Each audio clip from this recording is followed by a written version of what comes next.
So we're totally nonprofit, formed in response to concerns by parents to serve as a voluntary support and advocacy group for families in the Bahamas. That's the sole purpose. That's the reason it was formed. I'm really happy that it was formed. What exactly are we supposed to be doing? Well, we operate a resource center, which is located in the Queens College, on the Queens College property. We have a full-time speech pathologist who's seen over 100 children per year in between at our office as well as in the public sector. So that's been a game changer because we're able to go through, and once you make application, if you've never received any form of therapy, that's who we look at to get into our program. If you can afford it, you're not going to be allowed in. And so the very least amongst us are who we try and support. We have monthly parents and support group meetings with national and international speakers. That's been a hallmark of Reach. So almost every month, you'll see a goblin bowl, you'll see someone in the legal fraternity or a psychologist. All are prepared and willing to serve and present. This year, I think this month we have a speaker from the US speaking on dietitian and how best to, what you can do for your child in that regard. So every single month, we have these Zoom meetings with national and international speakers.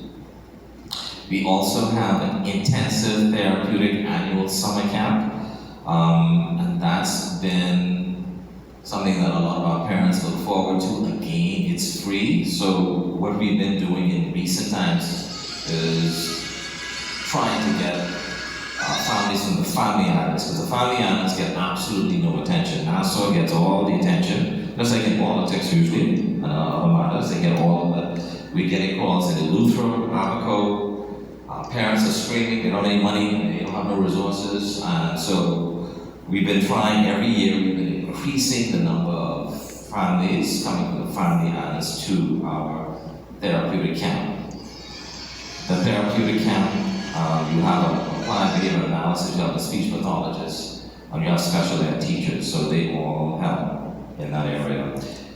We have offered free community multidisciplinary screening in Nassau. Last year, we had a free screening session at Marjorie Davis where we promoted asked persons to come forward who've never had their child screened, and we had an audiologist on site, speech therapist on site, pediatric neurologist on site, and they were able to diagnose a child all for free. We saw almost 200 people over the weekend. It was unbelievable to see these parents sitting there for hours just waiting. I mean, to see them sit. We started at 8 o'clock, and we never did this before. People were there from like 5 o'clock in the morning, just waiting. And so now we look like we're going to Abaco at the end of the month to do the same thing. So we said we're going to leave now, so we got to go to Abaco. They scream over there. Eleuthera is also really in need of us, so we're going to go to Abaco. And that's been something we have to look out for. Respite care, we offer respite care every Saturday and Sunday, where you can drop off your child for about 4 hours. Imagine that, drop off your child for 4 hours, and go about, do your thing, and just come back and they're fine. So we offer that on Saturdays and Sundays. We do that that's very expensive for us. But we have some special ed teachers who we pay. We usually get some money from Source and Life the Key, and they help us out with that to run it for 6 months. So 6 months out of the year, we have the respite care.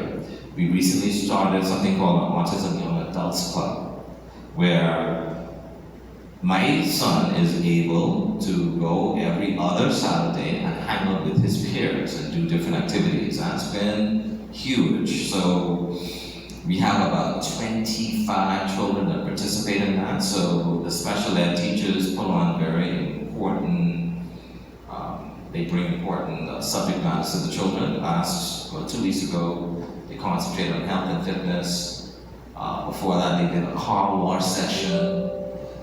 Before that, they did an archery session. Before that, they did different things that they come up with to keep the kids motivated. But what is really funny is to see the kids, they come together, they have different, some don't speak, some speak, but you can see they all like to be with each other because they're looking forward to the fellowship. So that's been something we're really proud of. course, for the month of April, we have a lot of various activities, Easter egg hunt, item, blue service, field trips, horseback riding, all of that happens during the month of April. And so, and of course, we had 2 weeks ago, we had our annual Fun Run Walk. All of that is to remind the community that we are here to ask the community for support. It's been wonderful. The critical part for us is we do not ever want to charge anyone for our service. So the government's been a good sponsor for us, and the private sector has been fairly engaged. But we've done a lot of what we've been doing has just been through selling T-shirts.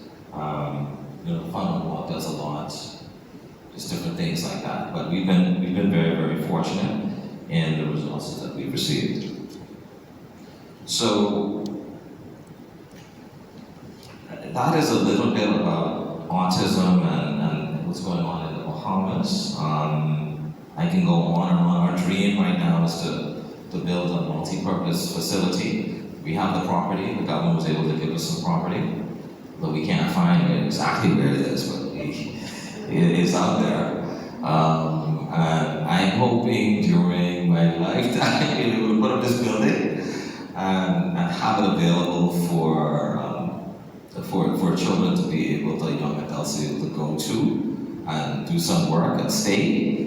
Because one of the things I always used to joke with my wife is I say, one thing I know is none of us dying right now. Because you know way God to be like, I taking you away while my son's still growing, But we're not